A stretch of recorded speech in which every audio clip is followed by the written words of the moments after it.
A very good morning to all of you. I welcome you all, and I hope everybody is enjoying. So today will be, actually our target is to go with the basic postulates of quantum mechanics. That's our target. We'll take on them. But before talking about the postulates, we will be talking about the scientific method. How do we define a scientific method and what it comprises of? And before I start my interaction with you, before I start delivering something to you, I want to inculcate some state of curiosity among you. And even if we talk about the history of physics pupil, they are a very good example for us that what could be the best way that we can learn physics. And we are all basically the students of physics. Nobody is master here. We are trying to learn it. Every moment we try to focus on it. So if I take on the very beautiful personality that remained in the world of physics, it was Michael Faraday. And you should know that this man was living in poverty. And could you tell me what kind of job he was doing? He was basically a book binder. He was binding the books. And in doing so, he was very much curious. He was very much curious about science. And while binding the books in a bookshop, he was trying to read those books. He was trying to learn those books. And one day he came across a book that was written by Davy Humphrey. Do you know this man? You remember those series, Lyman, Balmer, Postulates, Bracket, Fund, and then you have a Humphrey series. And this Davy Humphrey, he had written a book and he tried to learn it. And when he tried to learn it, he was fascinated by that book. As he was fascinated, he wrote down a letter to Davy that he's very much interested to learn from him. Seeing the curiosity of the boy, Davy Humphrey, he appointed him as an assistant in his laboratory. And then you know the wonders of this man. The very fundamental law of electrodynamics, what is known as Faraday's law of electromagnetism. He played with all the devices in the laboratory and came up with very generalized machines. And these machines are very useful to mankind. So the point that I'm trying to infuse in your mind is that if you will not ask the questions, you will not contribute. If you will not raise, if you don't have the curiosity, if you just want to have a degree and look for something, then it's not going to work for us. We have to have the curiosity at the one end, and that curiosity will take us to the higher levels. And let me share another important moment with you. I was very much curious about the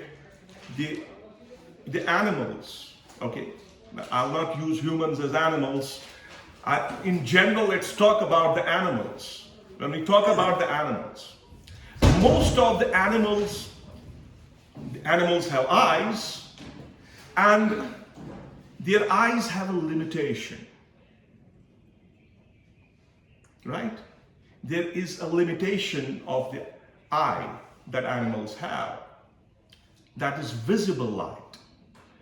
We can see visible, we can sense things only in a visible range. The animals can see things only in a visible range, even though there are some of the exceptions. But the question that was in my mind, that why is it so? What could be the scientific explanation to this question? And I have a friend, he's a biologist. He teaches biology in Women's College. His name is Dr. Tausif. This question was in my mind. I was very curious about it. I wanted to understand that why animals are not able to observe the things which are beyond the visible range, like infrared. You know, the answer that he gave me, it really fascinated me. As long as the scientific temper is concerned, as long as the science is concerned, he said that the predecessors of all the animals, they have originated below the sea. And since they originated below the sea,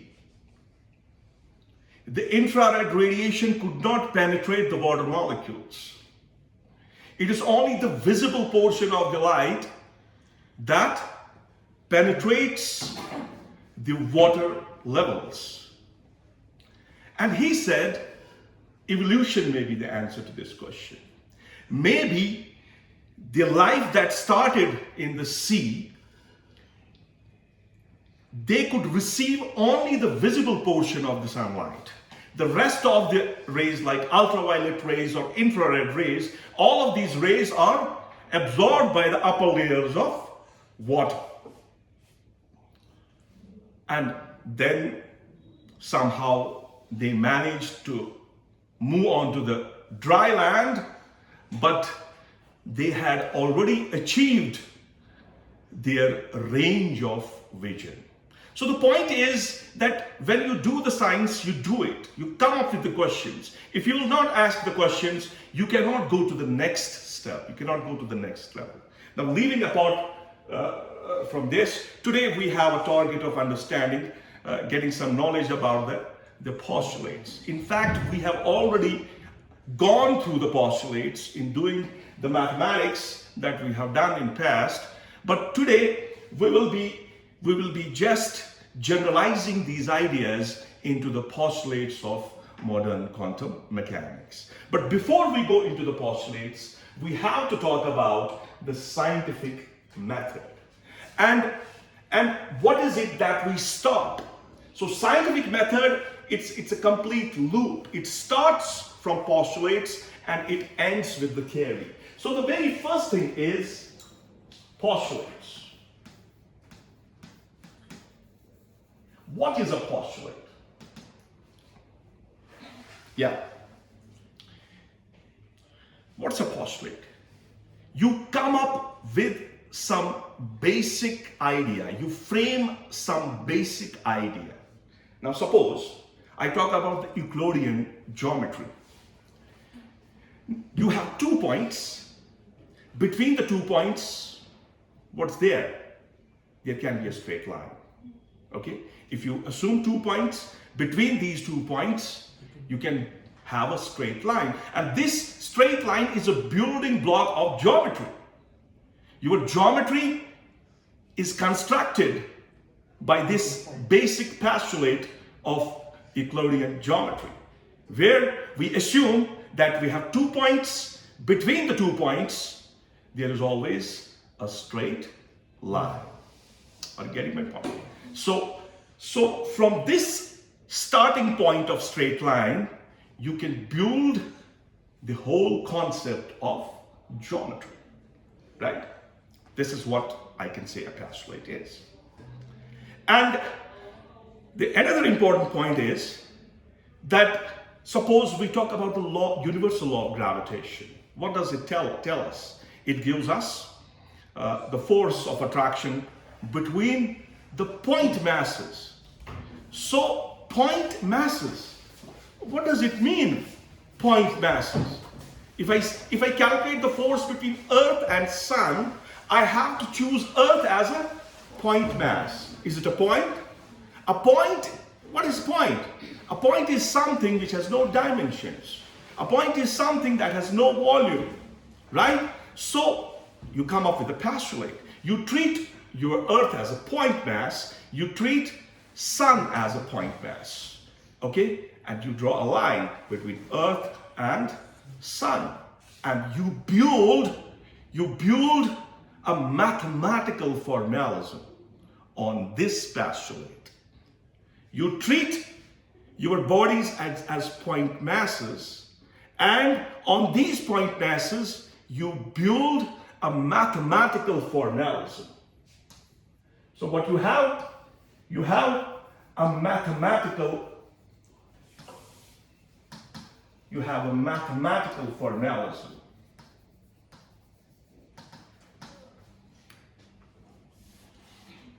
If we talk about the classical statistical mechanics, okay, going with kinetic theory of gases, what does it tell us?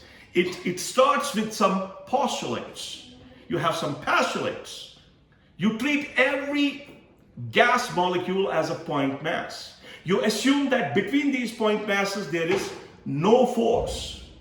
You assume that when one point mass collides with another point mass, both the energies are conserved. You assume that the kinetic energy is conserved. You assume that the momentum of the point masses is conserved. So you start with the postulates. And then what you do, you try to translate those postulates into a mathematical formalism. So here, if I talk about the universal law of gravitation, then you have a formalism. F is G m1 m2 by r squared. Right? Fine? So, a postulate, you assume something, and then you translate this something into a mathematical formalism.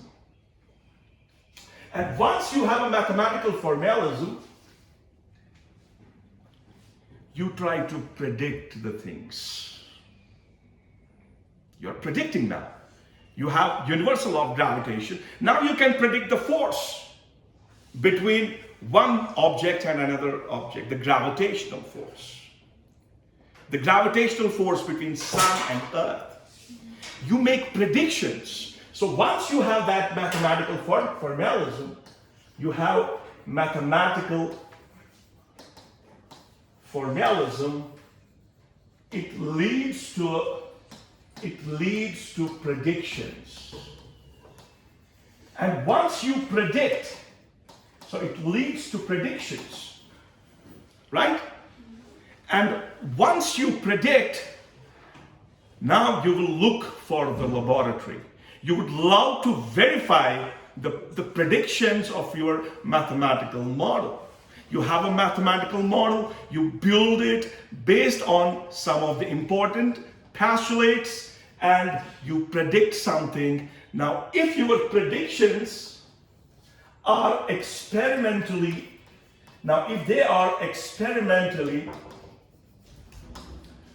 verified, Now, if they are experimentally verified, what's going on?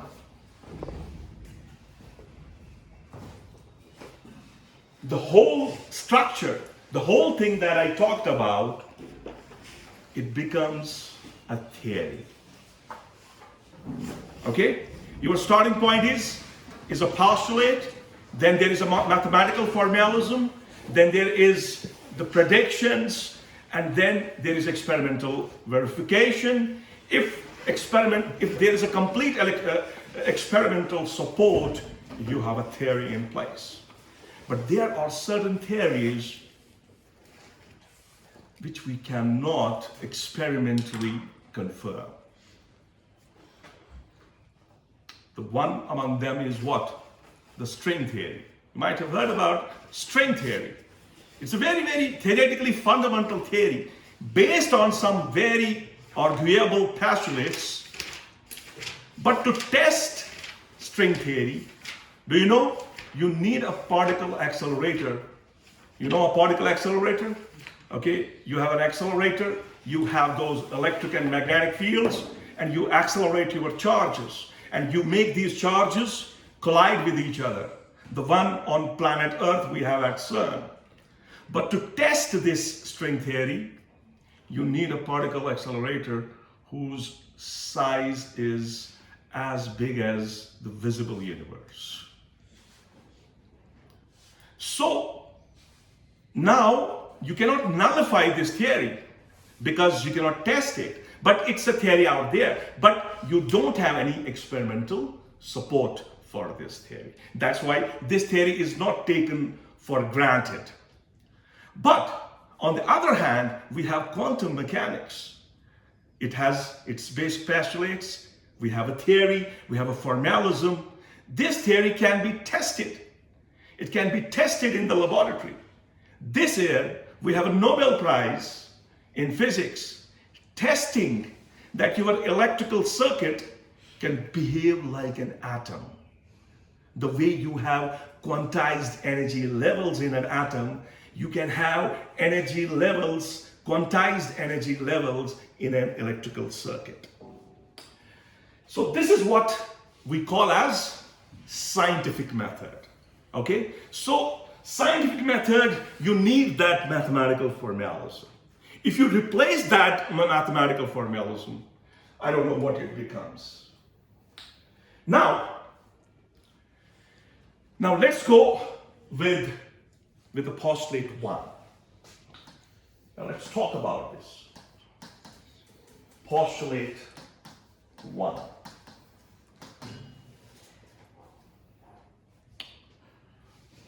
In fact, when we talk about quantum mechanics, we have nearly 9 formalisms in quantum mechanics.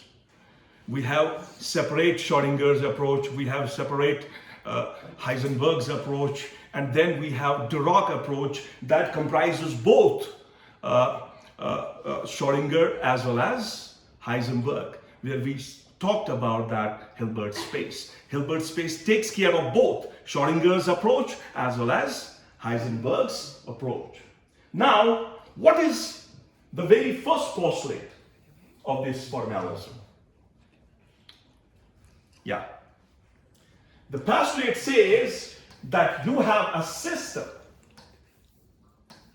and this system is called Hilbert space. It's called Hilbert space. And this system carries a state vector. So what you have a state vector. And if I represent that state vector as the ket of psi, this state vector belongs to this Hilbert space. Right? We have talked about Hilbert space. Okay? We have talked about state vectors. Now, the first postulate tells us that you have a system. This system is represented by the Hilbert space, and you have in this system, you represent this system in terms of state vectors. Right? Okay. Now, this state vector, it carries the complete information about that system. Right?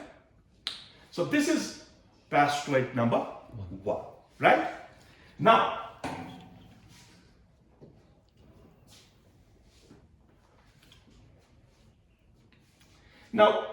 in order to understand the postulate 2,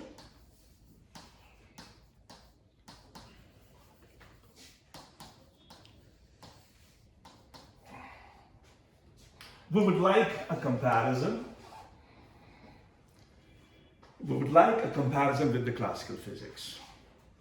And if we speak about the postulate 2 in a very simplistic way, what we say that corresponding to every observable in quantum mechanics, we have a Hermitian operator, right? And Hermitian operator, the question arises, why Hermitian operator? This is the first question that may arise in our mind. Now, if we go in the framework of classical physics, if we calculate something classically, suppose we calculate the temperature, you calculate the voltage, you calculate the current. Now, when you calculate these physical quantities, what do you obtain? You obtain the real number. Right? You obtain a real number. So, the counterpart of this in quantum mechanics is what? The Hermitian operator. You can have operators, but here what we would like to have is a Hermitian operator, because Hermitian operator, suppose A acting on some state zeta will lead us to some lambda and zeta. So you will have two things. You will have eigenvalues and you will have eigenvectors. Corresponding to each eigenvalue, there will be a corresponding eigenvector. That's what you call as non-degenerate system, right? Okay, this is one way of understanding it. So you want everything in terms of the real numbers. Now there is another important point for this postulate number 2. And what's that? Now suppose we talk about the classical physics. In classical physics,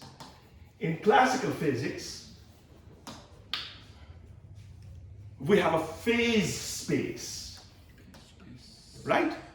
And this phase space has Qi in it, has Pi in it.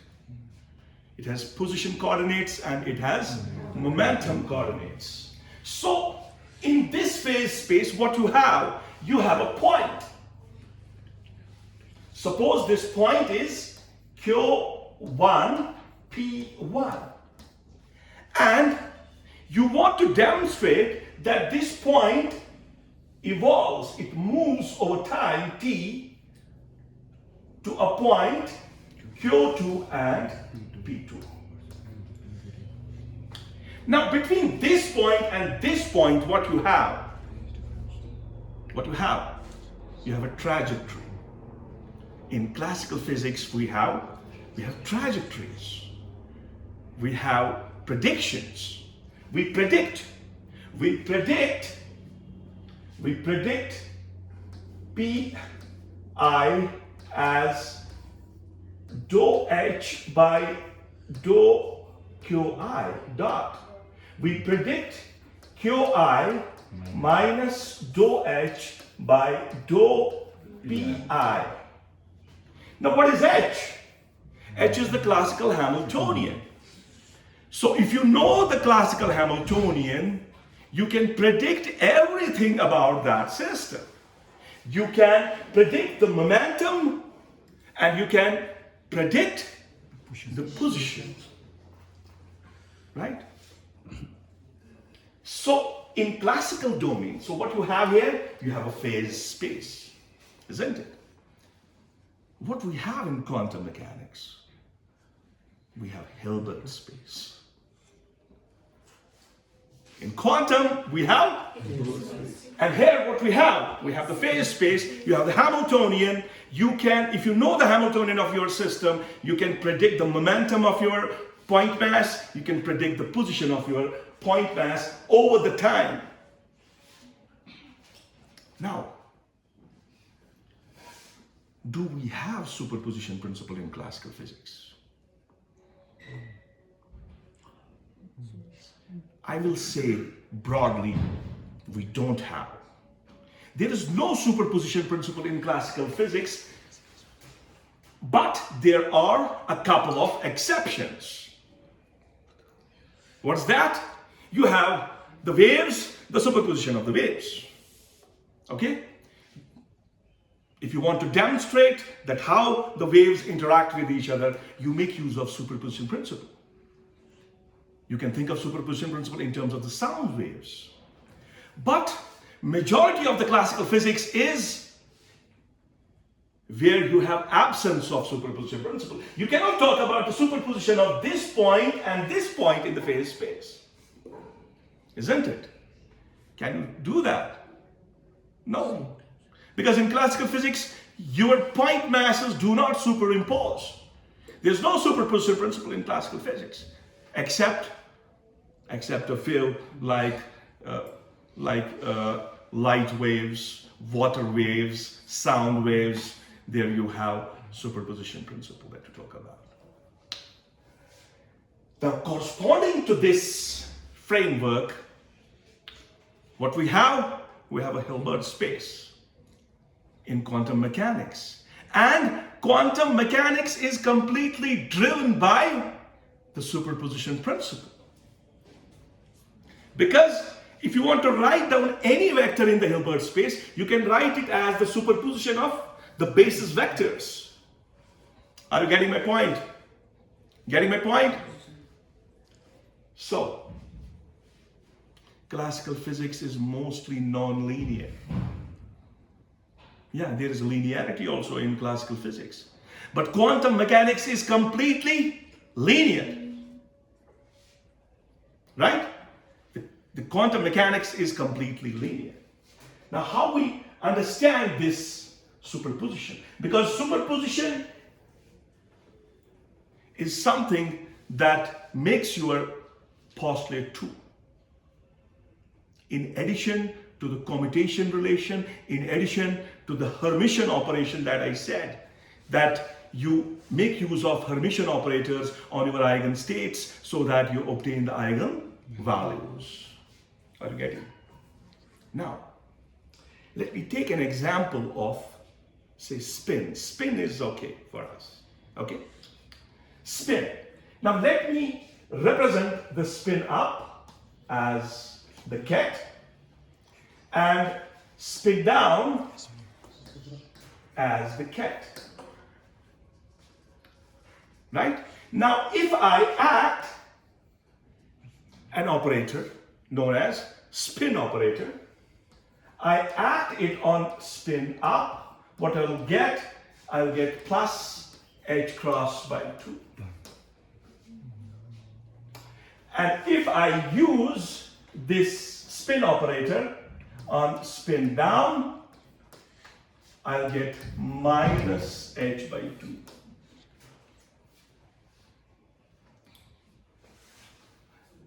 Is this all about it?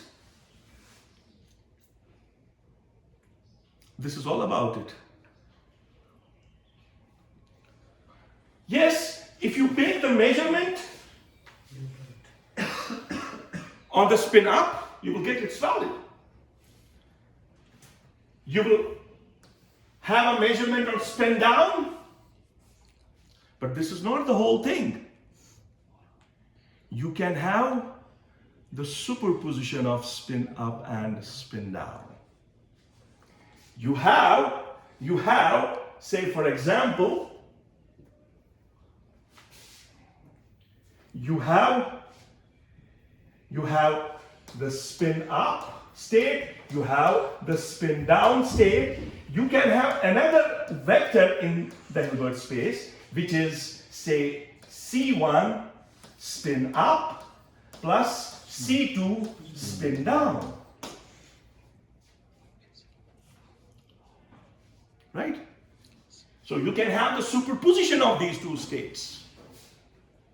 Right? Now, the question is, what does it mean?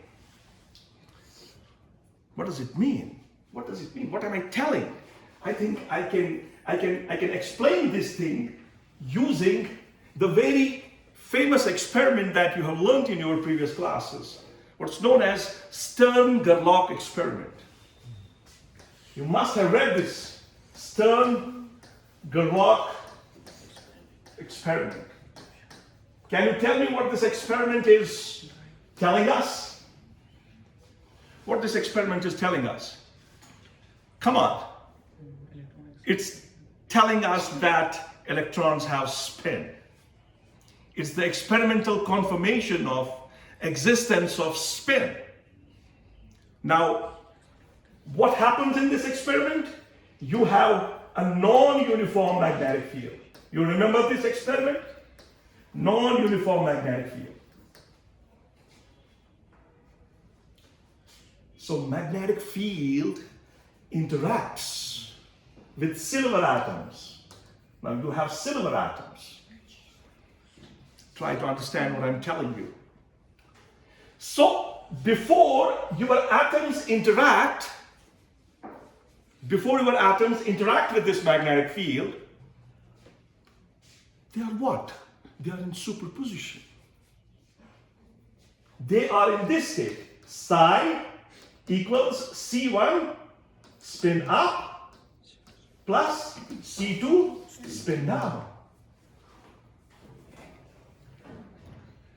This is the reality of your silver atoms. This is the reality of these electrons, that they are in superposition. They are in superposition. But once they reach here, now what is here? Here is an act of measurement. You're disturbing these atoms. And once you act, what happens? It gives you either spin up or it gives you spin down. So what does it mean? How can I summarize this? It means when you make an act of measurement on your system, you get only one answer. But before the act of the measurement, there are many answers. Now the question is it a reality? Now, as long as the standard that we have been here, there are many interpretations of it. But the reality is that they are in that superposition. But once you make an act of measurement, it chooses only one. So what it means the act of measurement collapses the wave function. Your wave function was like this, but the moment you try to measure it, it collapses it. You come up with just one answer. Right? So this also makes postulate 2 of the quantum mechanics. Now, the final thing about this postulate is the commutation between the operators. Now, what am I trying to tell you is, suppose I have an operator A, this operator is acting on zeta I, it will give me, say, AI zeta I. Right? Now, this zeta I can be written as some another vector, say psi. Can I write it like this? C1, no, I will not use C, I will use A1, okay? A1 zeta 1 plus A2 zeta 2. I will define another operator as B cap on chi. Okay, what you will get out of here? You will get Bi and chi I. And you can represent this Bi chi I by some another vector. Do you have any other vector in your mind? Phi. And phi can be written as B1 phi. Yeah, can be written as phi chi 1 plus B2 chi 2 and so on and so forth. Now see what I'm trying to explain you the commutation. You know that if you have two operators A and B, if the commutator between A and B is 0, they commute. If it is not 0, then they don't commute. Now what does that mean? See, A is an operator, it's making an action on zeta I. Zeta I is written like this, and this A will hit, say, this vector. So what you're getting here? You're getting A2. What are you getting? When you take the inner product, what you'll get? You'll get A2. And now you have A2 by carrying this operation on zeta I. Now what will happen?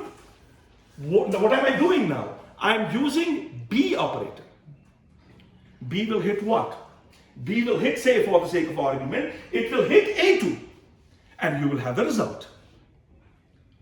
This is what is called AB. Now if you do the reverse, what's happening?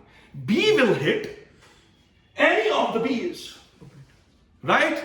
And then it will be hit by A. Would you expect the same result? You will not expect the same result. So the postulate 2 incorporates the argument of commutators. It incorporates the argument of commutators. Your operators, they make commutations.